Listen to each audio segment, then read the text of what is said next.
All right, guys. We have just two things on the agenda for today. We're going to talk about tautology, and we're going to talk about something called logical equivalence. Maybe this will be too easy. Maybe we could go on, but I don't think so. Does anybody remember what it is a tautology is? Yes, sir.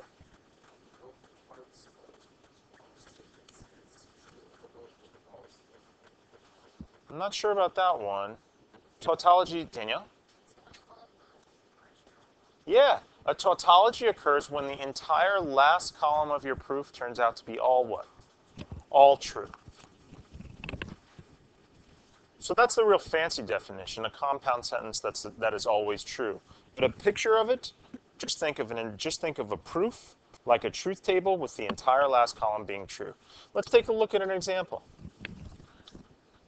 So here you go. This is what I mean by a compound sentence. That last column is a compound sentence. And we're going to try and solve this truth table. All truth tables begin with the same place. The first column becomes true, true, false, false. And the second column becomes true, false, true, false. Bless you. So this is an example of a tautology, and we say that really, that this is a tautology. Whoa. Tautology. Now let's talk about a little bit about what it means to be logically equivalent. So the second new idea we're going to learn today is logically equivalent. Two statements that always have the same truth value. Let's take a look at this. So Hannah came up, she did a beautiful job, we filled out the table. Then we're going to add one last column because I didn't have room. So here we go, here's our last column. Here's our last column, we're going to compare things. Does anybody want to come to the board, Sarah? You're up, girl.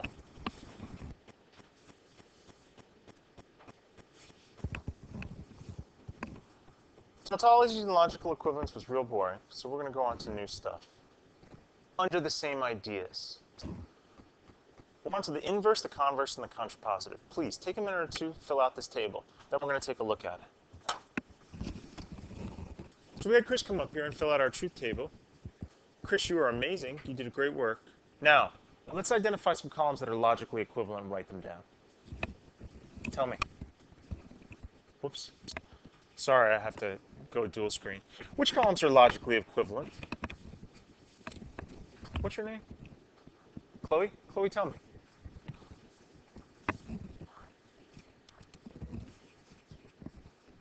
Whoops. I'll write it over here. So, come on.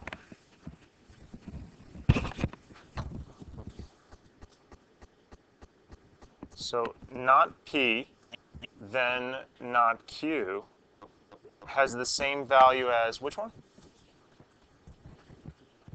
Yeah. Q, then P. Anything else up there have truth values that are the same, that are logically equivalent? In the back.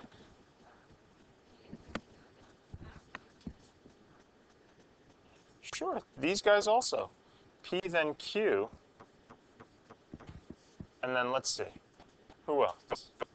And then not Q, then not P. Yep, you guys are dead on, which brings us up to our next vocabulary. So these two sets of ideas are logically equivalent. Let's talk about this. Let's talk about this. If you have some original statement, right? If you have some original statement, whoops. Suppose you have an original P then Q. And then you have not Q. I'm sorry.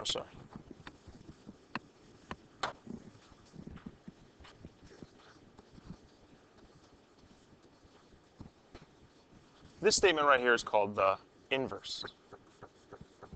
Here's the conditional.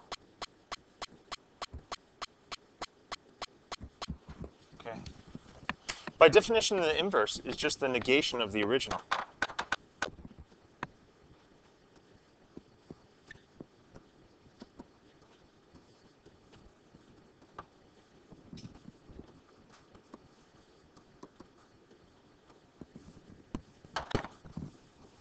So when you switch P and Q, it's going to be called the converse. Literally, switch the positions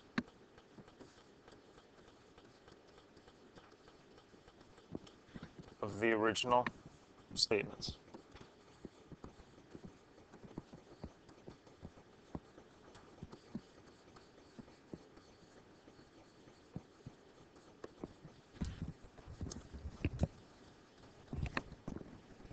Finally, we're going to combine both together, negating both statements and switching the original positions. Whoops.